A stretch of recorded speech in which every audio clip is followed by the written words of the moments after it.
Thank you. Can I call you Carl? Yes, please do. Thanks very much. First of all, it's a real pleasure to talk to you, and I really want to thank you for being part of the special that we're going to put together on Rick. Well, it's an honor. I appreciate it, John. Thank you. Now we are recording at this point, so Okay. Let's talk about Rick Nelson a little bit. When did you first meet Rick Nelson? Well, I first met Rick in September, which will be 1985? 2 years coming up this September. Okay. You know, it's ironic. I met his mother and dad on the first network television show that I was ever on in 1956. I was on the Perry Como show in 1956, and Ozzie and Harriet Nelson was on that show. Mm-hmm. And I heard this lady's voice coming down the backstage dressing room area, and she said, well, I want to meet Carl Perkins. And it was, you know, I grew up, as did America, with the Nelson family, and the voice was so recognizable. And I was excited about it, too, because I had heard that afternoon that when I saw a lineup of the show that Ozzie and Harriet was on.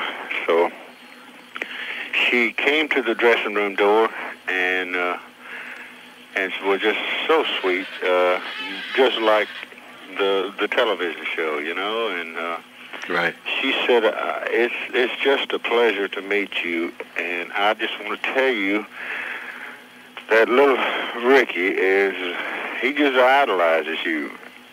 And I had heard that from you know, some friends in the business, but I'd never met him. He was just really, at that time, getting started.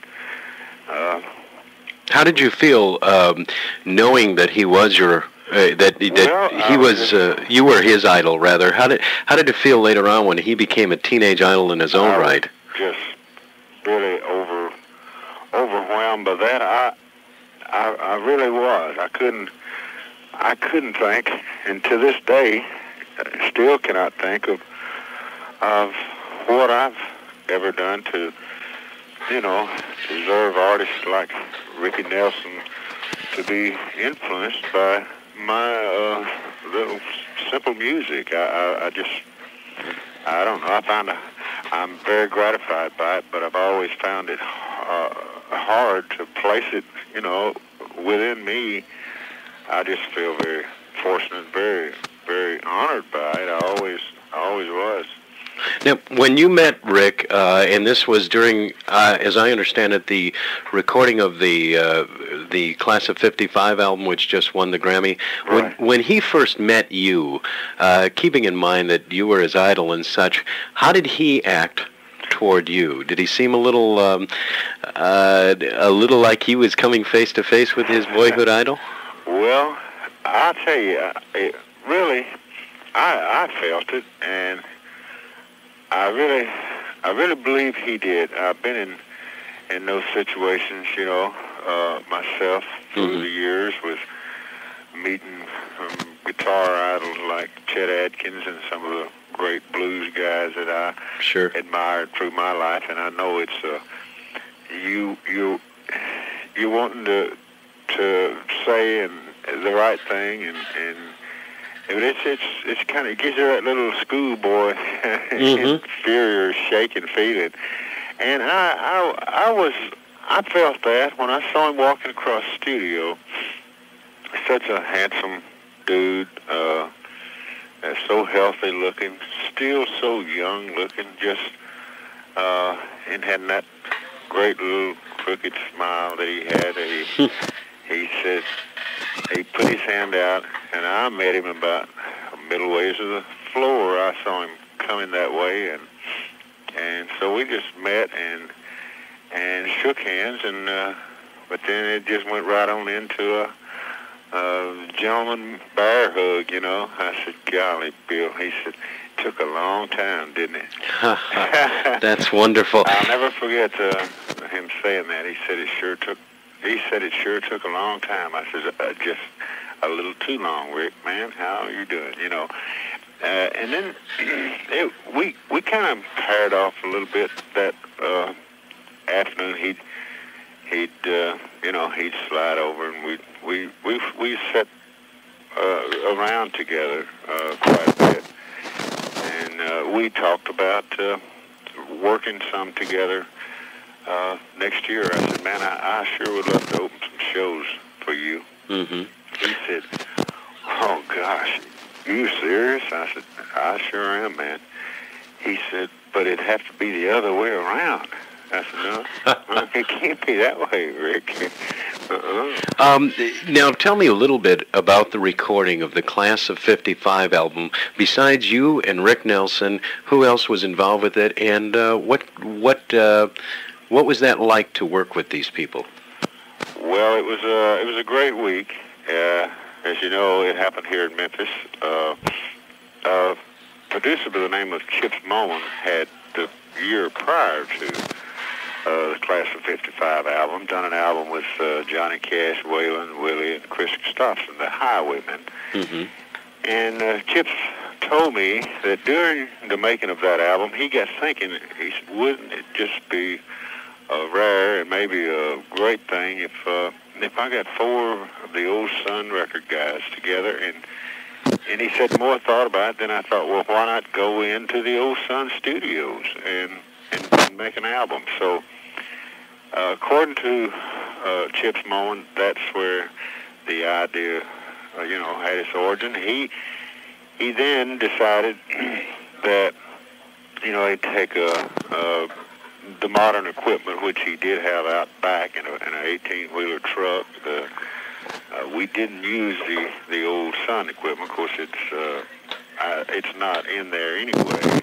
But we did use the old Sun studios, which looked the same as they always did. A very small place. And we moved over to American studios, where Moman. That's where we were when I met Ricky. That was we spent 3 days in the old Sun studio, and then we moved over to Moman's American studios, the old ones down here, and it was a great week. It was a very emotional week for Johnny Cash, Jerry Lewis, Roy Orbison, and myself, as we once again sang our songs in the walls of a world-famous little studio that still has great memories of people like Elvis Presley for all of us there, and a lot of the people who recorded there, like Warren Smith.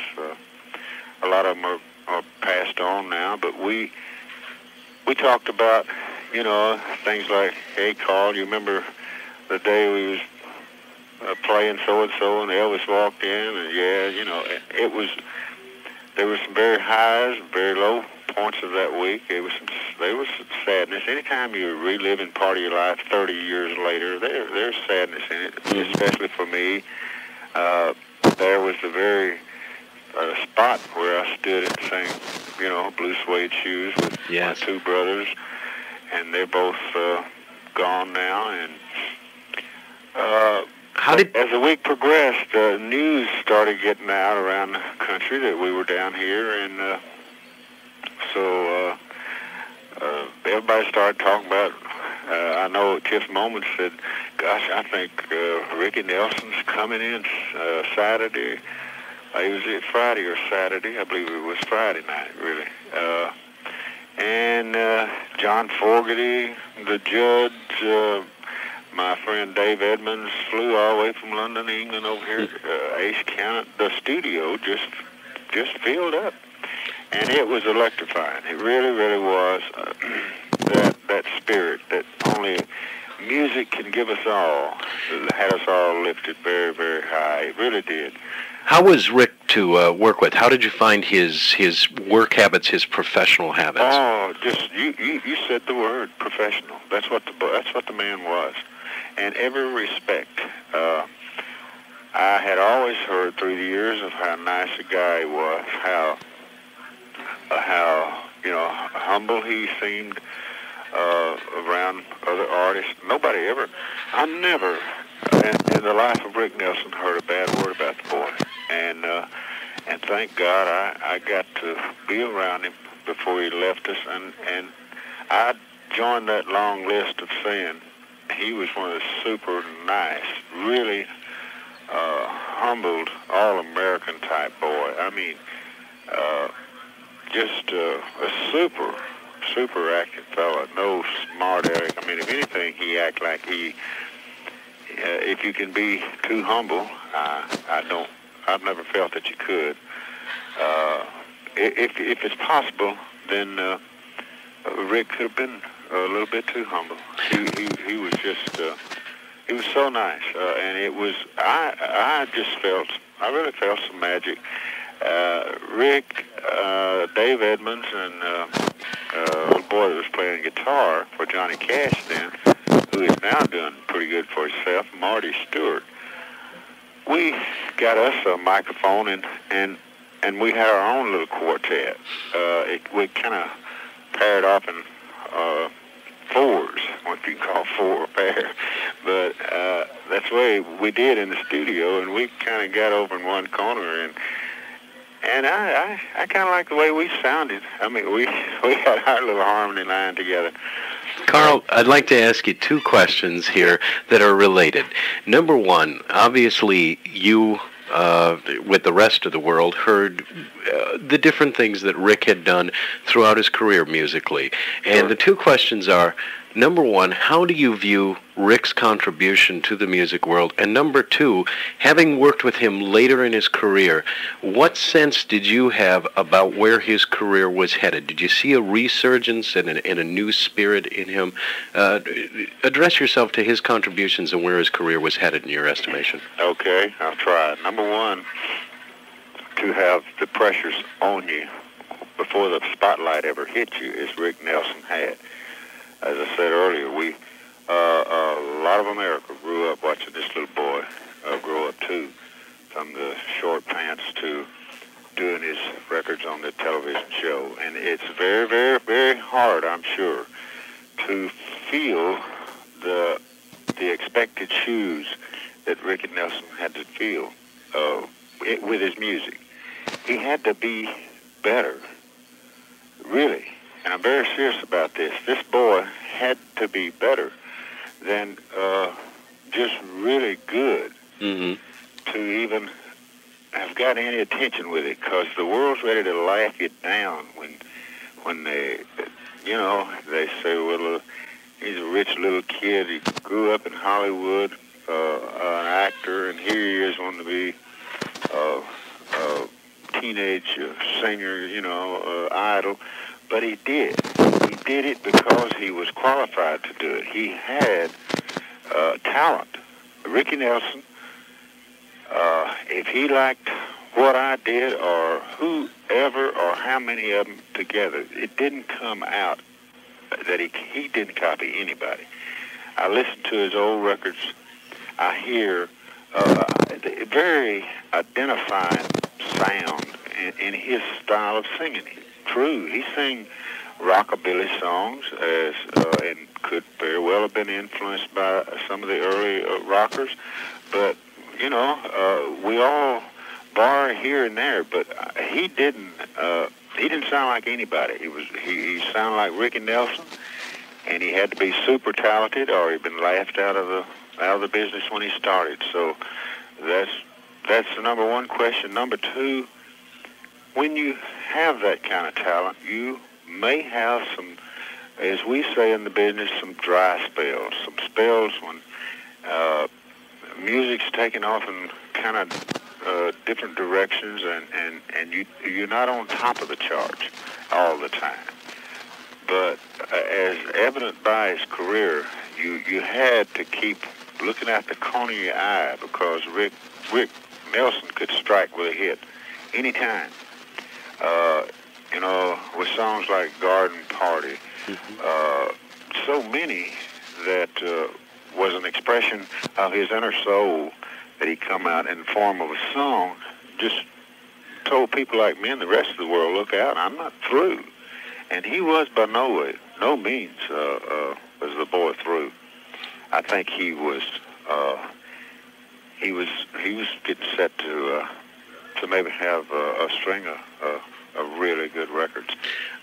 My final question, and then I just want to chat with you for a couple seconds more because I know you are pressed for time.